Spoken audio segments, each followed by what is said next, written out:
de la noche, los representantes estudiantiles creyeron estar frente a un acuerdo y pidieron recapitular los consensos. José Tomás More los anunció en síntesis. 1. Reintegro de los estudiantes sancionados con reciprocidad de buen comportamiento. 2. Renuncio del rector. 3. Diálogo o traslado del vicerrector. 4. Modernización del colegio con todo lo que ello implica. Inspección nacional, nuevos profesores, doble jornada, pero todo mediante un proceso paulatino y planificado. 5. Cambio del consejo directivo para el próximo año lectivo, incluyendo pedagogos o profesionales en educación. Este aspecto, aclararon, no se incluiría en el acuerdo por discreción de los actuales miembros del Consejo, pero la palabra de la Secretaría de Educación y por su conducto del gobernador quedaba empeñada. Los estudiantes recordaron 2 puntos cruciales: respeto al Consejo Estudiantil y no aplicación de sanciones o represalias debido a la huelga. La secretaria Franchi dijo que la existencia de consejos estudiantiles y su reconocimiento por parte de las directivas era esencial para la modernización y que, tal como se había acordado con el Julia Restrepo, se garantizaba la no aplicación de sanciones. Los escolares advirtieron que ello debía garantizarse para todos los colegios y universidades que se encontraban en paros solidarios y los funcionarios asistieron. La condición sería que todos regresaran de inmediato a clases. Los estudiantes pidieron que se levantara el acta de acuerdo, pero la secretaría dijo que era muy tarde y que debía regresar a Cali. Además, era su obligación informar previamente al consejo directivo del colegio y pedir su apoyo y acatamiento. Los invitó a que se presentaran el lunes próximo en la Secretaría de Educación Departamental para firmarlo. Sería un asunto de 2 horas, de 7 a 9 de la mañana, mientras se leía. Ella tendría un borrador listo que José Tomás More ayudaría a redactar. Al terminar, los estudiantes mostraron una preocupación. Corrían rumores en la ciudad sobre un posible allanamiento del colegio por parte de las autoridades.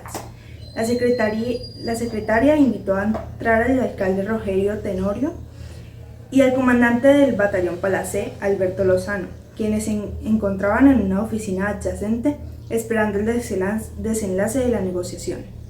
Indagados al respecto, el oficial dijo desconocer información en ese sentido, pero se comprometió a que de ninguna manera el batallón Palacé allanaría el colegio.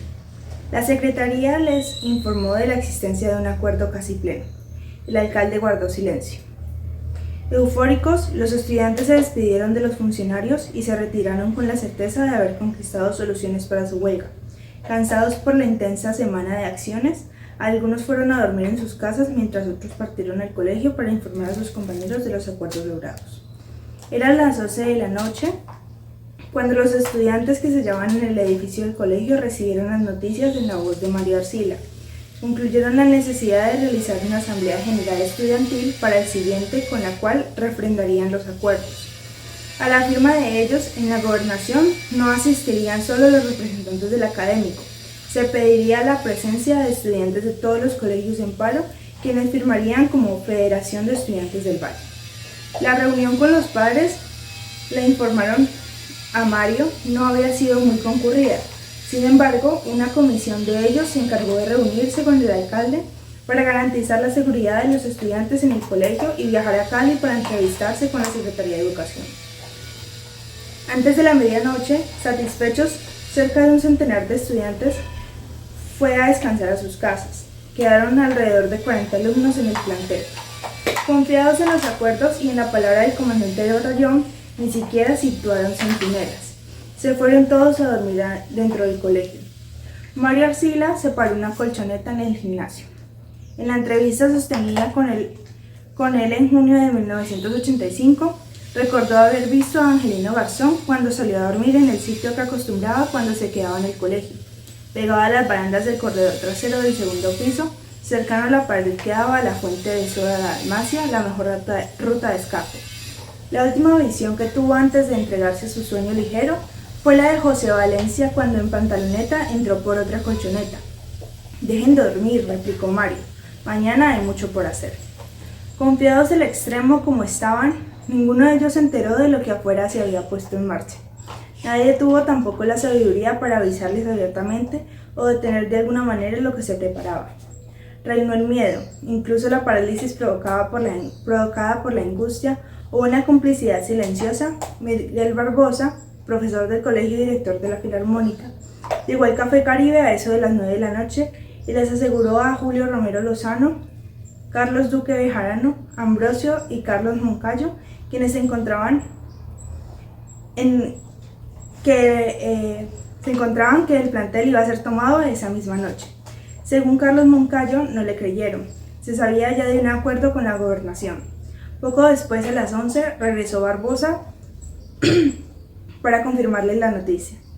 No le creyeron de nuevo y decidieron salir al local de Ignacio Álvarez, ubicado sobre la carrera 14, para tomar un licor. Estaban en dicho lugar cuando escucharon la sirena de bomberos y segundo después observaron a un pelotón de policías corriendo hacia el sur, en dirección al Parque Cabal. Al salir a la calle, vieron cuando bajaban también el ejército. Madrugada del 5 de marzo, mártir sin olvido. A las 2:15 de la madrugada, los estudiantes que dormían en un salón del colegio, contiguo a la carrera 13, escucharon airados insultos que varios individuos se cruzaban sin escrúpulos. Parecía un altercado entre liberales y conservadores que se originaba en la tienda de Arcesio Ramírez, el popular Chencho, propietario de un bar nocturno a media luz, ubicado sobre la calle Sexta al frente de la iglesia Santo Domingo. A grito encendido se cuestionaban las virtudes de los candidatos presidenciales en los comicios de mayo, mientras otras voces intentaban aplacar los ánimos. Movido por la curiosidad y temeroso de que pudiera sobrevivir un embate contra la barricada de pupitres, un grupo de estudiantes abrió una puerta que daba hacia esa calle y caminó algunos pasos por fuera del plantel para cerciorarse de lo que ocurría. Alcanzaron a distinguir entre aquellos que gritaban a Gerardo Molina, pero en segundos una fuerza descomunal de 10 o más brazos armados de palo y varilla los sorprendió a golpes, mientras por el otro costado, segundos después, una máquina de bomberos arremetía contra la barricada. Jairo Potes Escobar, quien se hallaba entre los párvulos, logró escaparse de la jauría y corrió a cerrar la puerta. Una larga barra de hierro se atravesó frente al pestillo y le impidió la acción, pero no pudo evitar su ingreso angustiado al colegio. «¡Se metieron!», gritó a voz en cuello al comprobar que la puerta azotaba abierta a la pared interna, y corrió como gacela a tocar la campana. Solo pudo dar 2 toques porque un hombre encapuchado se le vino encima tratando de agarrarlo. Logró esquivarlo y siguió en veloz carrera hacia el fondo del edificio, perseguido por el sujeto que optó por dispararle sin acierto. Fueron la última vez que lo vieron con vida.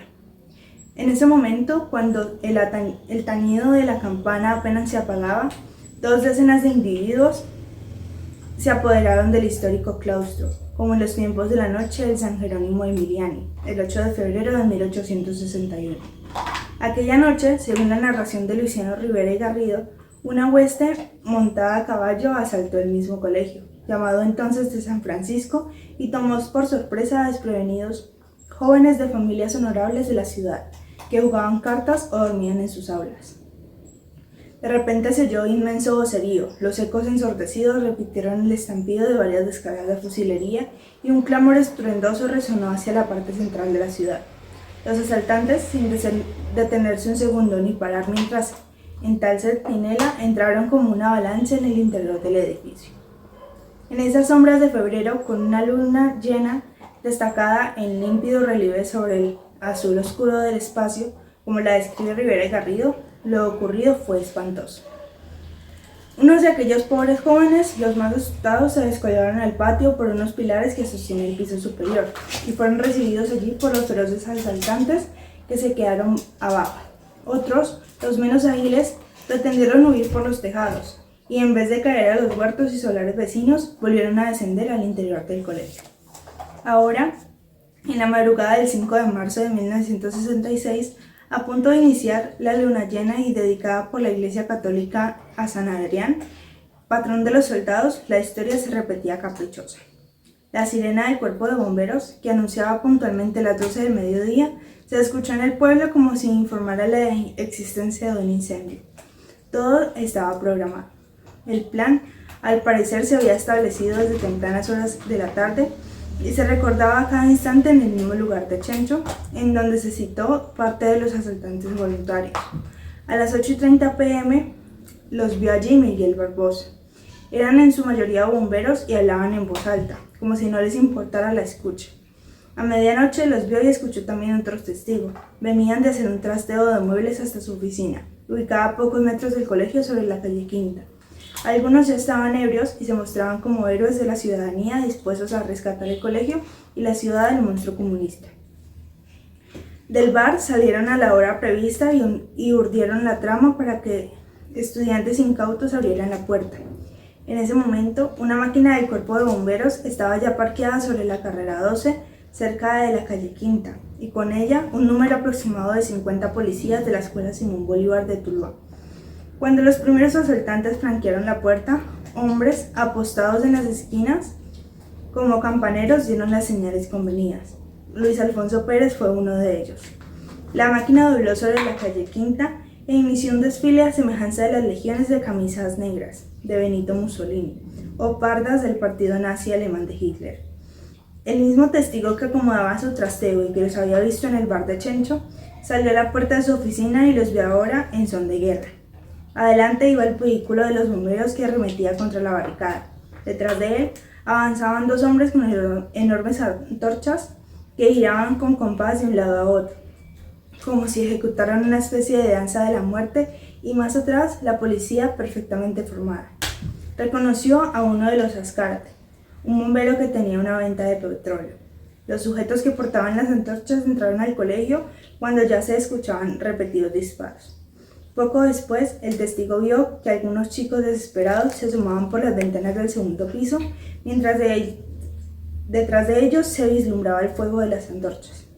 Temió que se arrojaran por las ventanas, pero abajo, incluso frente a su oficina, varios hombres disparaban al aire. En ese momento decidió entrarse. Todo había transcurrido en pocos segundos. La señal de los campaneros tras el primer ingreso sirvió también para que alguien llamara al cuartel central del cuerpo de bomberos, desde donde hicieron sonar la sirena a modo de incendio. Fue entonces cuando el destacamento del batallón Palacé salió raudo hacia el colegio, mientras la policía de Buga hacía lo mismo. Profesores de la institución educativa, como atrás se dijo, al igual que los vecinos que a esa hora celebraban el Viernes Cultural en los bares del pueblo, los vieron en acción coordinada. Jaime López, estudiante del colegio, que se encontraba en su casa y que no prestó turno esa noche en el colegio por prohibición materna, escuchó el paso acelerado de camiones del ejército. Todo estaba perfectamente acordado. Entretanto, dentro del colegio, los estudiantes acudían sus cuerpos entumecidos por el sueño sin entender lo sucedido. En días anteriores esperaron el ingreso de la policía y estuvieron dispuestos a enfrentarla. Ahora, no solo eran pocos para la resistencia, les había hablado de un compromiso del ejército junto al alcalde de la ciudad, según el cual las autoridades no allanarían el claustro. Desconcertada, el alma casi infantil de la gran mayoría de ellos solo pudo reaccionar paralizada por un monumental susto. Angustiado y atónito, Mario Arcila salió del gimnasio a medio despertar sin comprender lo que acaecía. La confusión reinaba. Sus compañeros corrían y gritaban afligidos. Alguno, en efecto, descendía cual simio y sin camisa por un pilar anciano de los que sostenían el piso superior. Fue entonces cuando observó de dónde provenían las frases torturantes. Comunistas y jueputas, colicagados malparidos. Eran hombres armados con varillas, palos, machetes, correas y armas de fuego, revólveres, pistolas, rifles y escopetas. Cubrían sus rostros con los capirotes o capuchas que en Semana Santa se usaban para cargar el sepulcro. Un cucurucho de cartón que estiliza un cono largo y alto desde el agujero para alojar la cabeza y dejar caer sobre la cara y los hombros un velo que oculta la identidad del nazareno que lo porta y de quien solo descubre sus ojos. Como todos los habitantes del pueblo, los estudiantes conocían la prenda. La usaban los cargueros del sepulcro y las insignias, pagando la descomunal suma de 500 pesos para poder usarla y llevar sobre sus hombros las imágenes más santificadas en la procesión del Viernes Santo.